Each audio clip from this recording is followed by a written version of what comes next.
like your tank in the game. Gotcha. So he's very good. Where Rex is being the main damage dealer.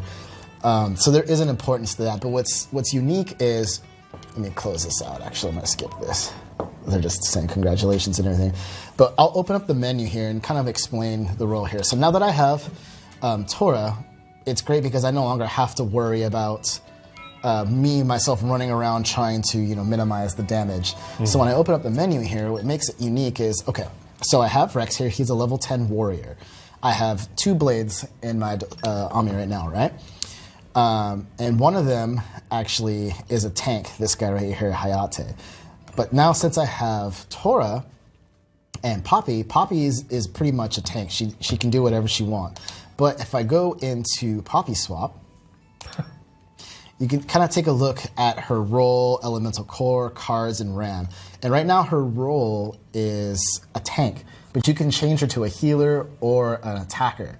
So she can do something that really not other people can do.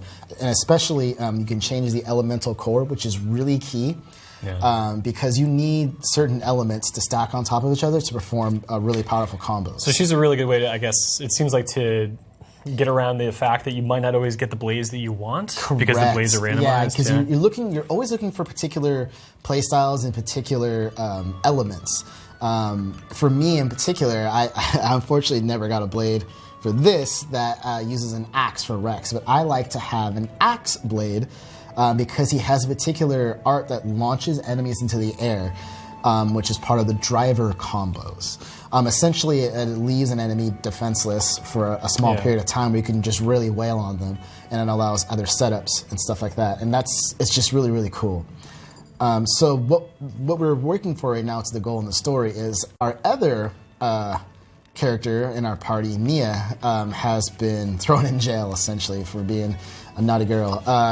So what we need to do now is try to rescue her. But what I'd like to do, actually, since you already saw some story stuff, let's actually show off some side quests and a little bit more of the town itself. I was going to ask, so side quests have long been a huge part of the Xenoblade series, and famously difficult to find all of them and complete all of them, mostly due to the, well, at least in the past, the time of day when characters would show up, and even the fact that like there are various prerequisites, they're like cascading sort of quests where one has to be completed to open up another from a different character to sort of, at least in X, like create bonds between NPCs. How has the structure of side quests changed at all for 2? There's still a lot of different side quests to go upon. The interesting fact is they kind of split it up. How do I explain it? It still has an effect on the world, kind of like in Xenoblade Chronicles X, actually. Where there's multiple choices and stuff like that. Not as much as X, but they still have those. And then there's certain actual regular missions as well for the actual blades themselves. Okay. So it expands the world and the lore in an all new way. Just real quick, what I'm doing here is I'm buying a new chip, core chip, and that's what you put in your weapon. And if you can see, it actually changes the look. I'm not going to do that, but I am going to do that for Poppy here. So I'm trying to see, all right, so I don't want to lose my block rate, right? So I'm probably going to want to just use a 10 chip. Yes. Now for my own blade here, the nameless katana, which I currently have, I'm probably not going to want a 10 chip. I'm going to want, a wing chip. Even though I lose my block rate, that's okay because I'm going to rely on Poppy to be my tank. Gotcha. Oh, but I'm broke. Just like real life, man. Yo, man, can I borrow like 100 gold? All right, but that's kind of a look at that. Let me see. The next thing I want to do, since I just got Poppy, I'm going to go take a look and see if I can do any... Oh, perfect. All right. So right here is auxiliary cores, and these are cores that you can put into a blade to give them additional stats and abilities. So this boosts blowdown resistance. So essentially, she can't be knocked down and be out for a couple seconds. But I can do that to somebody else, which is great. So let's go ahead and do this.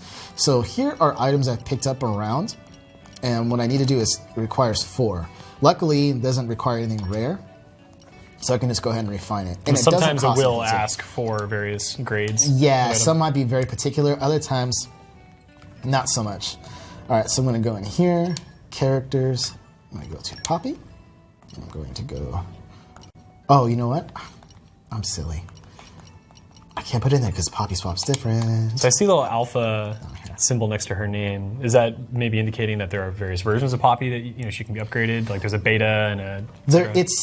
That's something that we really haven't talked too much about, but there are different blades you can unlock. Let's see here.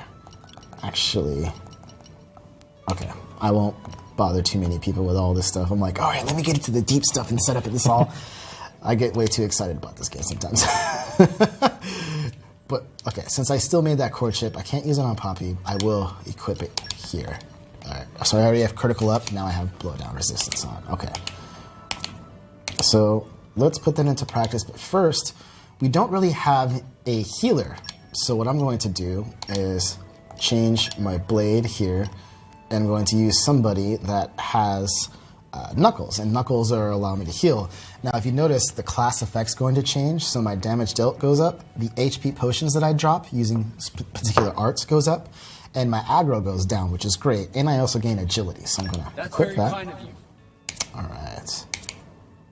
So now I have an attacker, and a healer, and a tank. So I'm pretty good to go. Pretty well balanced. Yeah. So let's go on a side quest. Let me see, did I pick any up on the way? Let me go to the quest log. Knocked upon, yes. I think I can do this. This one's pretty tough. We should be good. Yeah, I always loved the tougher battles in Xenoblade games because the combat system is very deep, which lends itself well to tension. Mm-hmm. So I've got high hopes for this game. Let's put it that way. Yeah, that's one of the things I noticed. I have seen people talk about the combat system and how they're really excited. I think this is one of the most refined Xenoblade systems that I've probably played out of the three. I've really come to just love playing combat. I've sat and just taken down the really tougher enemies. Like, this is a level 9, I should be good. All right, Tora, where are you? There we go. And so, like in the past, I'm assuming attacks just kind of come, like standard attacks just come auto, yeah. So there's a couple things that we showed before. So you have your auto attacks, which build up your arts, which is in the bottom right. Yeah. I'm going to position myself, actually, here.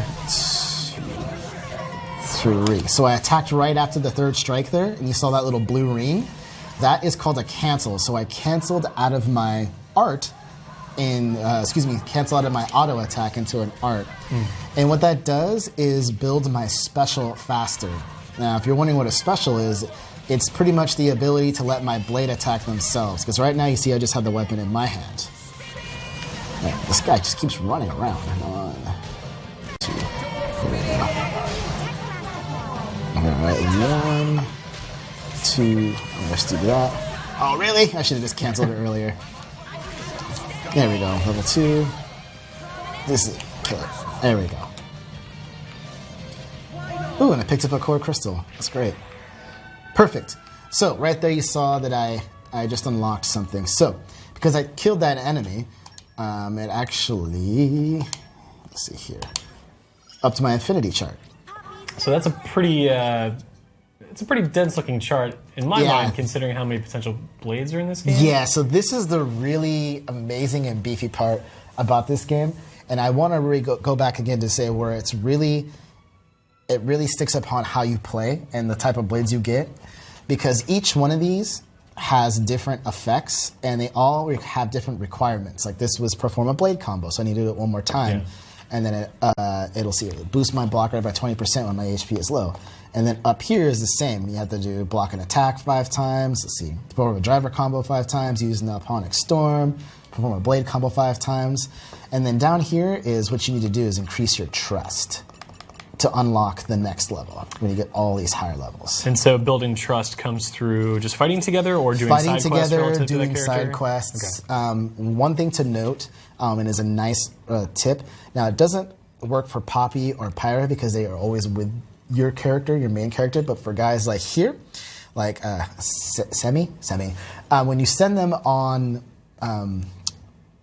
regular missions, they will come back sometimes they'll come back with their affinity charts increased. Because when they're out on the woods, even though they might not have to use Flying Knuckle 10 times, the game will assume it will. So it's a bonus on doing Merc missions. Yeah. So it's always great to go back and use those merc missions a lot. Something that you were talking about earlier. You and I were discussing how cool merc missions can be. Yes, yeah. You showed us the direct, which I guess now everyone maybe had a chance to watch. And reminded me of Final Fantasy Tactics when you had characters that you couldn't necessarily take them into battle, but they could still be doing things on the sideline and grow and reward you in the process. So personally speaking, I'm happy to see that that's in here because that makes me constantly be just doing multitasking, let's say. Yeah, and it's also cool because nothing goes to waste, essentially, right? You're going to gain, by midway through, you'll have a lot of blades, and it's great to send them on a mission. All right, here we go. I need to protect this guy. These guys, I should be able to take down now. I avoided them right in the initial beginning because I did not have a proper tank. Oh yeah, we're good. I'm going to just run these guys over. God. Move into the next guy. 2, 3, cancel. Sort of a random thought. Curious about the resources around the map. That was another sort of thing in Chronicles and Chronicles X, where you would find little items glimmering on the map, and certain side quests would require that you have so many of a certain one, and they were actually kind of difficult to find. Is that system still here? The system is still here, but they added some unique stuff to it. In particular, that's when you really want to rely on your blades to help you out. For example, when you go to a collection point, there's different style of collection points. They're all labeled collection point, but they might get you different things, like minerals or wood or something like that. And a lot of blades have different specialties in that, and that go from level 1 and beyond. And rather than just getting, like, say, 4 wood, your blade special will kick in and give you more. Blade ability, excuse me, will kick in and give you more. Gotcha. So you'll get a higher chance of getting a whole bunch of more stuff. So if you play smarter, you can be more efficient. And that goes for all. So if you have like a whole bunch of blades in your party that all have that, and they're all in there, you're going to get all of their points towards that when you loot something. Cool. So it's really, really cool. Let's see. Oh, key affinity.